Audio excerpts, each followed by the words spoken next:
How to save a relationship. This is an age-old question.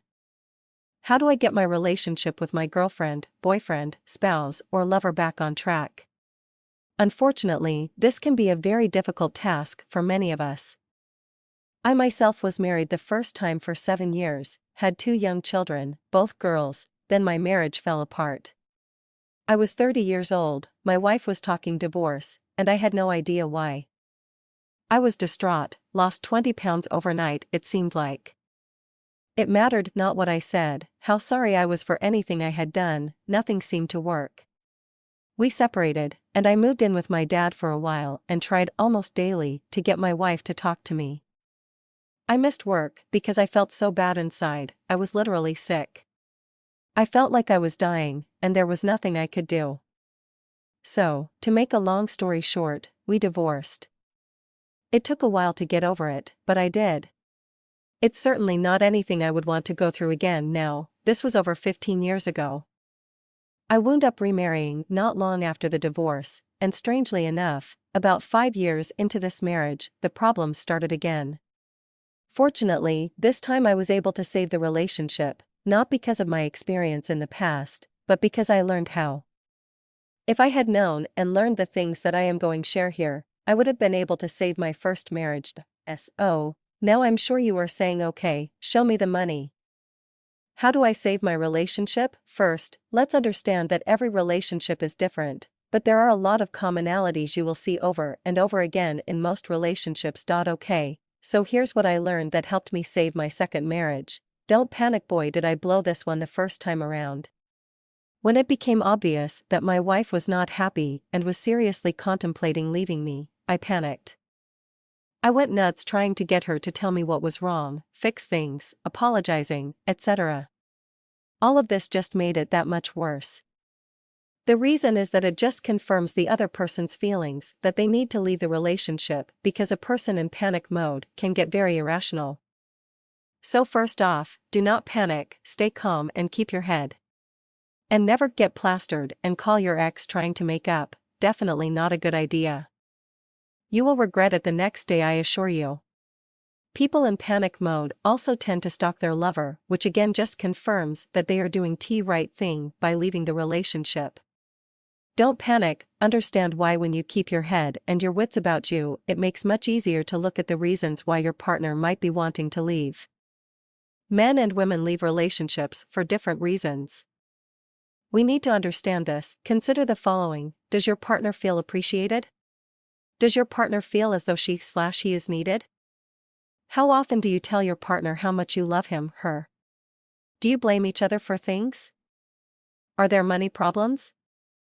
Do you argue or fight a lot? Are you stuck in a rut? These are the things we need to really look at. There are many more reasons than this, far too many to list here. However, these are fairly common problems that drive couples apart. Visit my website at the end of this article for more in-depth information on these topics and others. Understanding is key to pulling your relationship back together, and deserves very thorough consideration. Identify with your partner, tell her/him that you understand they need some time to alone. This will give the appearance that you are strong, understanding, mature, and collected. These are very attractive qualities in a person. Give them some distance while you focus on other things. Remember the old saying, absence makes the heart grow fonder. This will also give you time to reflect and really look at all the good and bad in your relationship. Think back to what attracted you to each other in the first place. Make a list of the positives and negatives, the things you share in common, then build on the positives and remove the negatives. Reignite the spark. This means change. A lot of people are hesitant to change things because they are comfortable, and this is the reason some relationships fail. Life just gets too dull, mundane, and you get stuck in a rut. So, we want to change these habits. A good place to start is by looking at yourself.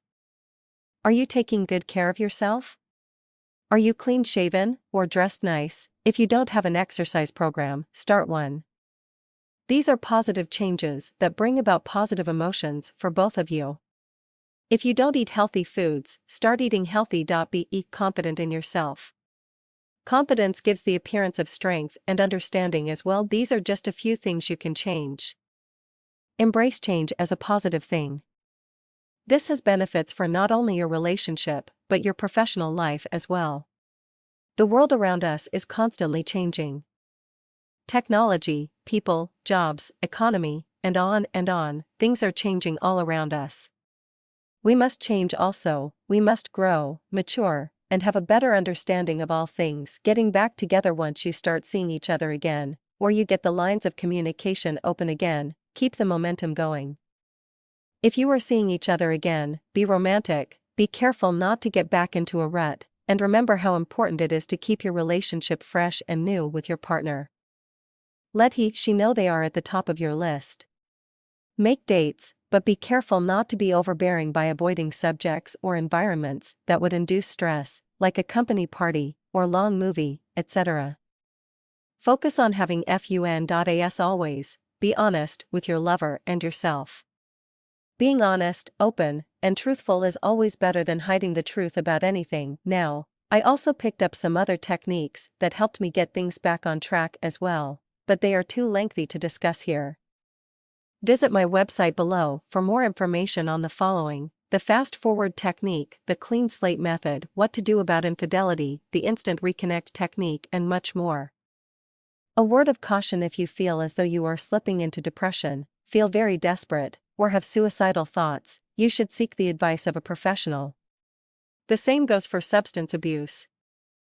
Many people turn to substance abuse to lift their mood or numb their feelings. This is only a quick fix and only serves to impair your mental faculties and make the situation worse.